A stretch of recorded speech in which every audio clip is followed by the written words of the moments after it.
মর্যাদা কম, পরীক্ষা কম।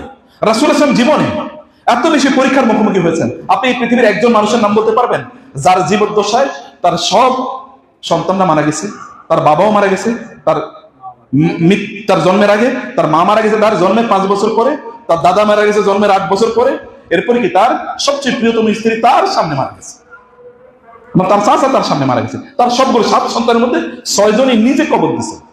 আপনারা বলেন তো, আপনাদের একটা সন্তান নিজে কবর দেবে, চিন্তা করেন তো, এটা কার জীবনে ঘটছে? এমনি কি তিনি সাইয়্যিদুল আম্বিয়া ওয়ার রাসূল, নবীদের সর্দার তিনি? এমনি এত কষ্ট কেন?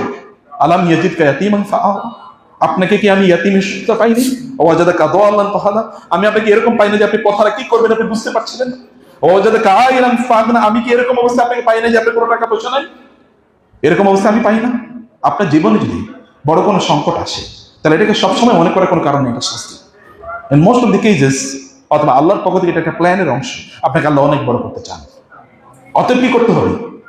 ধৈর্য ধারণ করতে হবে। ওয়াবাশশিরিস সাবিরিন আল্লাযীনা ইযা আসাবাতহুম মুসিবাতুন ক্বালু ইন্না লিল্লাহি ওয়া ইন্না ইলাইহি রাজিউন উলাইকা আলাইহিম সালাওয়াতু মির রাব্বিহিম ওয়া রাহমাহ।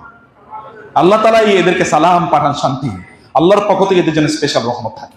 ধৈর্য ধরেন, ধৈর্য ধরেন, হাবুতাশ করেন না।